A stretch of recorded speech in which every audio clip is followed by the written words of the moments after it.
What'd you have for dinner? Chicken.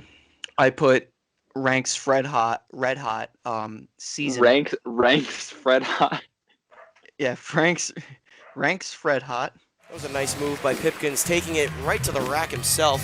Wide open three, left wing. That was a nice move by Pipkins, taking it right to the rack himself. Wide open three, left wing, and it's good. Nylon, the dunk likes that, Matt. A three from the right side, and it's good! The one, Pipkins, the man, yet again. Hello and welcome to The Flex. I'm Matt St. Jean. And this is Joe Howie. We're coming at you with our Game 7 preview for the Friars. Game 7, Take 2. We've had a lot of schedule adjustments, but as of right now, the game is on this Sunday. The Friars will be traveling to New Jersey to the Prudential Center to take on the Seton Hall Pirates. This will be the first Big East game for the Friars, not for Seton Hall. Seton Hall is 2-0 in Big East play so far, 5-3 overall. They just beat Marquette. Meanwhile, the Friars are on an 11-day break. So you've got a pretty big difference between these two teams coming into this game. How do you think that's going to affect things, Joe? Yeah, I mean, if I'm going to be honest, Seton Hall just played last night. They won on the road at Marquette in what turned out to be a really gritty late game win. I mean, the final score of the game just is not indicative of how tight it was, especially in the final 40 seconds. Seton Hall basically won because of Marquette fouling, and they just kept making their free throws. I mean, they won by 7. Realistically, if there was no fouls, they probably would have won by 2 or 3, which is always how those games go. But Seton Hall, they're coming home from playing on the road with what really is a 2.5-day break, not even.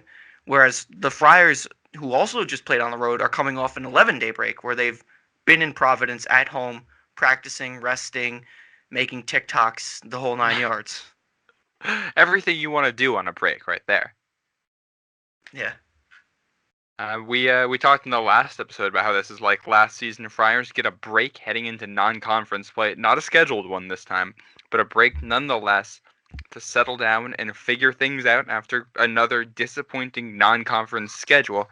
And they're going to face a tough test in this first game out with Sandru Mamukalashvili, Big Mamu, for the Pirates. He is second in the Big East in scoring so far this year. He's scoring 20 points per game.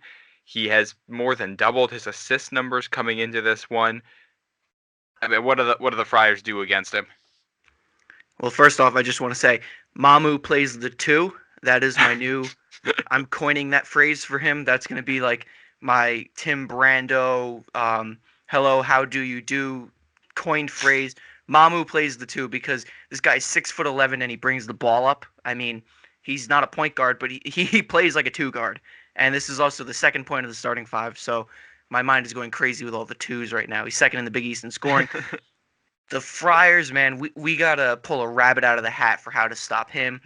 He's making a case for Big East Player of the Year right now. I mean, we talked a lot about Marcus Zagorowski and how he's going to walk into that role, how Gillespie and Duke will give him a run for his money. Here comes Mamu because, man, he is playing lights out. He's overcompensating in a way, and we'll get to that in a little bit for some missing pieces. But, man, he has really shined for this Seton Hall offense.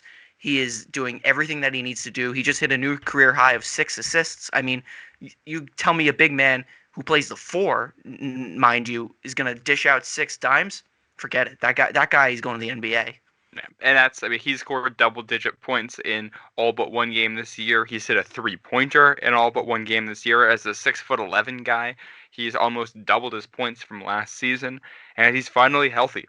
He's doing it all for Seton Hall. That was the second point of our starting 5. We'll move down to number 3, and we'll come home to Providence's number 3, David Duke, who is third in the Big East in points per game, just 0.3 of a point less than what Mamukalashvili is scoring. David Duke, 19.7 points per game.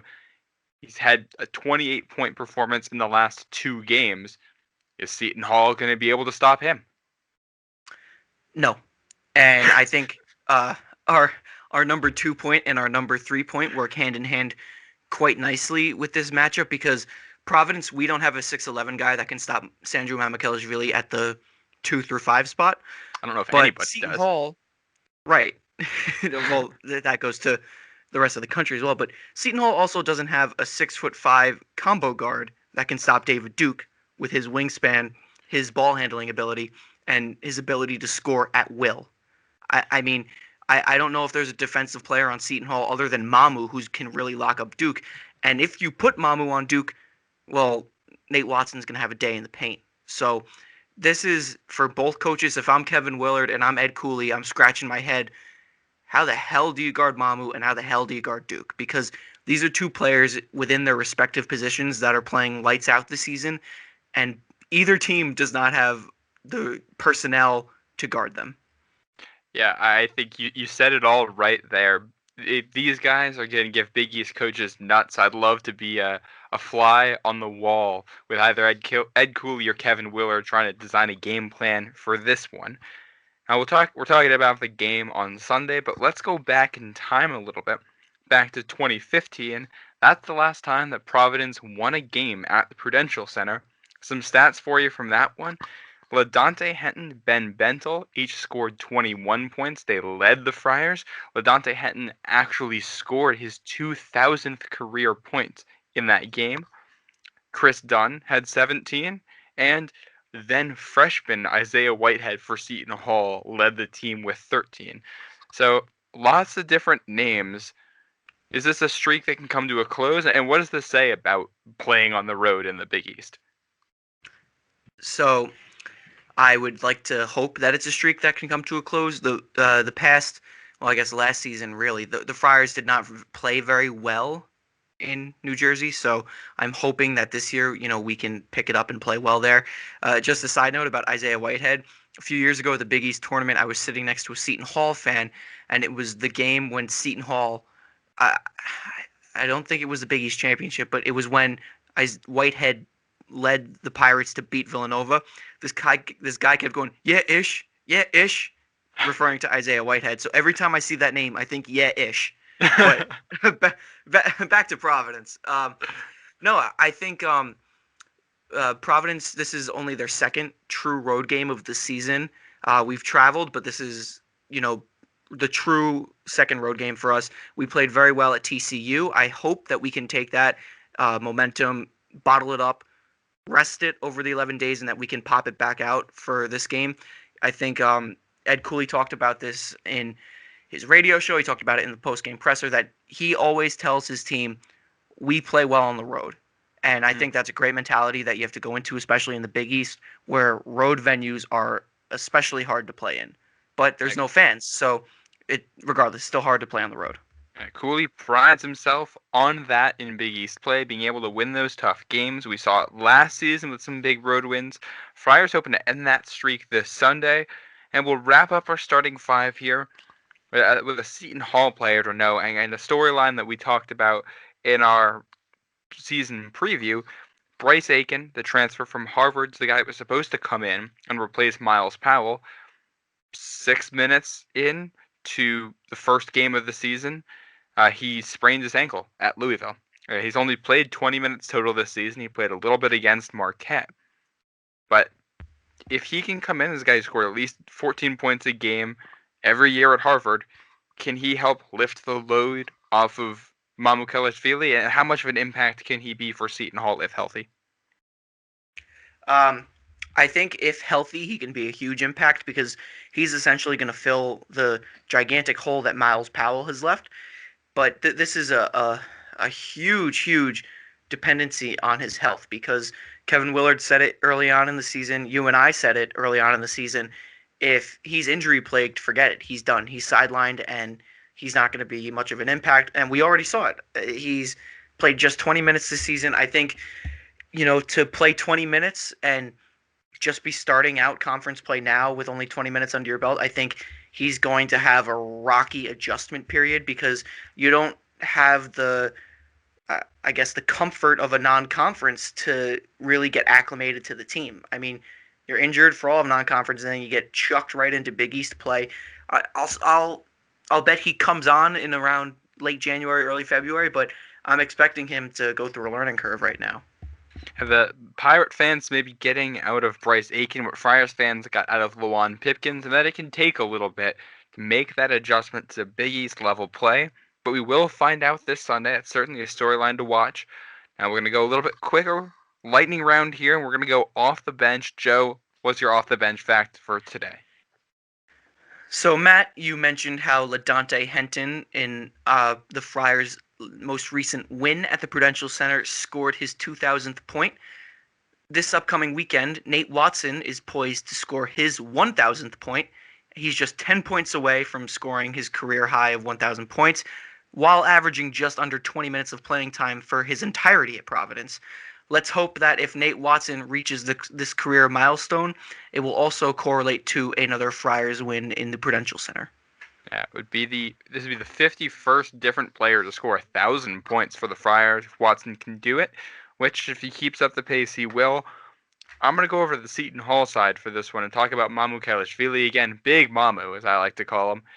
Mamu plays the 2. He's only scored 10 career points against Providence. He only played in one of the games last season. It was the game at the Dunkin' Donuts Center that the Friars won, and he got held to 7 points in that game. He has a pretty lengthy injury history, especially last season. He was banged up all year long. So Ed Cooley has really not had to game plan against a full-strength Mamu. This is a new thing for the Friars. Obviously, he's playing at a higher level. Everybody's dealing with a new player here in that regard. But, I mean, this is something different that the Friars have not had to deal with, and I don't think you can necessarily go back to last season and pick up your game plan from that one where the Friars raced out to a 20-something point lead in the early minutes of it, because instead of game 25 planning, to 5. instead of game planning for a guard like Miles Powell, you're going to be game planning for a big who plays the point. It's a very, very different animal, very, very different type of game. So we'll see what the Friars come out with. And that's why we're going to go to X Factor. I think my X Factor for this one, I'm going Jimmy Nichols. I'm not 100% sold that he's going to be the guy, but when I look up and down the roster, if you want to pick somebody with length who can try to combat what Mamu does, Jimmy Nichols has looked good on defense so far this season. I would not be surprised if Cooley tabs him to be the guy on Mamu. And if so, I mean, that's Seton Hall goes as Mamu does. If you can find a way to shut him down, you're going to have a real good shot. Joe?